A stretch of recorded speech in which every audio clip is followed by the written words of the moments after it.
ഇനി അങ്ങോട്ട് മുഴുവൻ മറയൂർ കരിമ്പ. അത് ശരി. അപ്പം 3 വെറൈറ്റി ഉണ്ടല്ലേ പ്രധാനമായിട്ട്? 3 ഉണ്ട്. പിന്നെ മധുരിമ എന്ന് പറഞ്ഞ ഒരെണ്ണമുണ്ട്, അത് വീടിൻ്റെ അവിടെ വേറെ നിൽപ്പുണ്ട്. അതിലും വണ്ണ കുറവാണ്. അത് ശരി. അതാണ് വളരെ റയർ വെറൈറ്റി.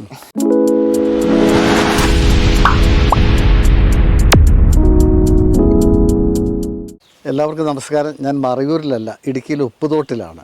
കരിമ്പ് കൃഷി കുറേ വർഷങ്ങളായിട്ട് തന്നെ ചെയ്യുന്ന ഒരാളാണ് മാത്യു സാറ്.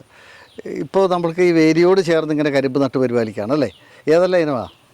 ഇതിപ്പോൾ ഒരു 4 ടൈപ്പ് ഉണ്ട്. ഇത് നമ്മുടെ പഴയ ജാവ എന്ന് പറയുന്നത്. ഇത് മെയിനായിട്ട് ശർക്കരയെക്കാളും ജ്യൂസിനാണ്, നല്ല ജ്യൂസിയാണ്. ഭയങ്കരമായിട്ട് വണ്ണവും വെക്കും, ഹൈറ്റും വെക്കും. ഇപ്പോൾ അങ്ങനത്തെ ഇത് നടാനായിട്ട് എന്താണ് ചെറിയ തണ്ട് കൊണ്ടുവന്ന കേട്ടോ? ഇതിൻ്റെ തലയ്ക്കമാണ്. ഇതിൻ്റെ മോൾവശം വെട്ടിയെടുത്ത് ഇതിന് മുകളിലേക്കുള്ളത് വെട്ടി കഴിഞ്ഞാൽ നമുക്ക് നടാം. താഴേക്കുള്ളത് നമുക്ക് ശർക്കരയുടെ ആവശ്യത്തിനോ അല്ലെ ജ്യൂസിൻ്റെ ആവശ്യത്തിനോ ഉപയോഗിക്കാൻ പറ്റും.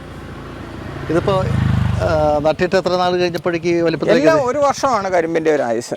അല്ല, ഒരു വർഷം കഴിഞ്ഞാൽ വെട്ടാം. വീണ്ടും അതിൽ നിന്ന് തന്നെ പൊട്ടി തളുത്ത് വന്നോളും. എല്ലാ വർഷവും നമുക്ക് വിളവെടുക്കാൻ പറ്റും. ഇത് ജാവ ഇനാണല്ലേ? ഇത് ജാവ. ഈ റെഡ് കളറുള്ളത് മുഴുവൻ, ഈ വയലറ്റ് കളറുള്ളത് മുഴുവൻ ജാവയാണ്.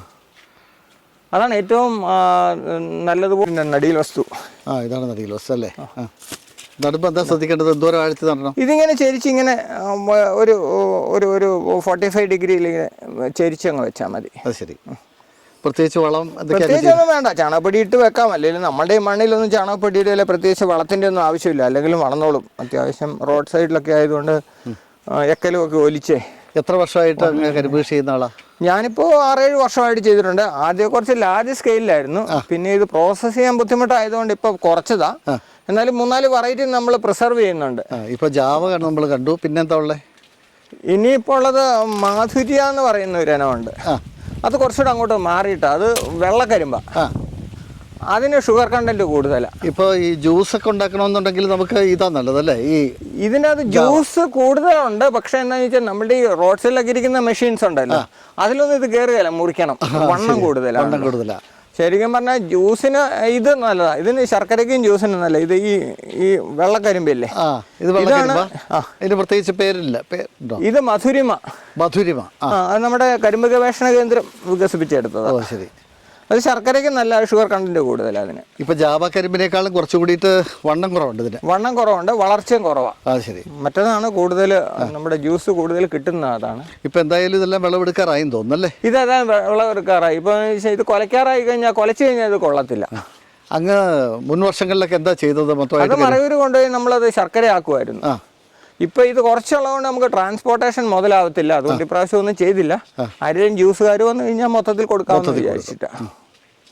എന്തായാലും പിന്നെ അത്യാവശ്യം നമുക്ക് നമ്മുടെ സ്വന്തം ഇവിടെ ആരെങ്കിലും വരുവാണെങ്കിൽ ജ്യൂസ് അടിച്ച് കൊടുക്കാം. അത് ശരിയാ. നമുക്കൊരു മാനുവലായിട്ട് കറക്കുന്ന ഒരു ജ്യൂസർ മെഷീൻ ഉണ്ട്. അതിൽ നമുക്ക് പറ്റുന്നത് പോലെയൊക്കെ ചെയ്യുന്നുണ്ട്. ശരി. അപ്പോൾ എന്തായാലും മധുരതരമായിട്ടുള്ള ജ്യൂസ് കഴിക്കണം. അത് ഒറിജിനലായിട്ട് കഴിക്കണം എന്നുണ്ടെങ്കിൽ നമുക്ക് ഇതുവരെ ഇതിപ്പോൾ മറയൂർ കഞ്ഞേറ്റത്തേക്ക് വന്നപ്പോൾ വീണ്ടും വണ്ണം കുറഞ്ഞൊരു ഇനം ഇതേതാ? അത് മറയൂർ കരിമ്പ. ശരി. മറയൂർ ശർക്കര ഇതിൽ നിന്നാണ് ഉണ്ടാക്കുന്നത്. അതിന് ഇതുണ്ടെന്ന് തോന്നുന്നു, ഫാമസൂചിക പദവിയൊക്കെ ഉണ്ടെന്ന് തോന്നുന്നു മറയൂർ ശർക്കര. അതെ. അപ്പോൾ ഇതിനും ശർക്കര ഷുഗർ കണ്ടന്റ് കൂടുതലാണ് ശർക്കര. പക്ഷേ അത് നമ്മുടെ മറ്റേ 2 കരിമ്പിൻ്റെ അത്ര ഒരു വളർച്ച ഇതിന് കാണിക്കുന്നില്ല ഇവിടെ. മറയൂരിലൊക്കെ ഈ സൈസ് കരിമ്പാണ്. ഇത് ജ്യൂസിനും പറ്റും. ജ്യൂസിനല്ല, ഇത് മറയൂരൊക്കെ ഏറ്റവും കൂടുതൽ ഇത് ശർക്കരയ്ക്ക് വേണ്ടി. വളരെ വണ്ണം കുറവുണ്ട്. ഇതല്ല, ഇനി അങ്ങോട്ട് മുഴുവൻ മറയൂർ കരിമ്പ. ശരി.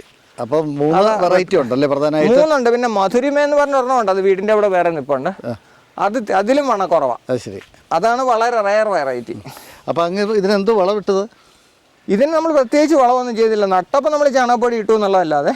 പിന്നെ ഞാൻ പറഞ്ഞില്ല, ഈ റോഡ് സൈഡിലെ എക്കലൊക്കെ അടിഞ്ഞ് അതങ്ങ് വളർന്നോളൂ. ശരി. എന്തായാലും മഴയായി കഴിഞ്ഞപ്പോഴത്തേക്ക് അതൊന്ന് കയറി വന്നത്. പിന്നെ ഒരു ഇതെങ്ങോട്ടുള്ള റൂട്ടാ സാറേ? ഇത് ഉപ്പുതോട് ഇപ്പോൾ ചാലിസിറ്റി കഴിഞ്ഞത് കരിമ്പൻ പോകാൻ പറ്റും നമുക്ക്. ശരി. റൈറ്റിലേക്ക് പോയാൽ തോപ്രാംകുടി, മുരിക്കാശ്ശേരി. ഇങ്ങോട്ട് പോയാൽ പ്രകാശ്. ശരി. ഈ റോഡ് വക്കിലാണ് വളരെ മനോഹരമായൊരു കാഴ്ച.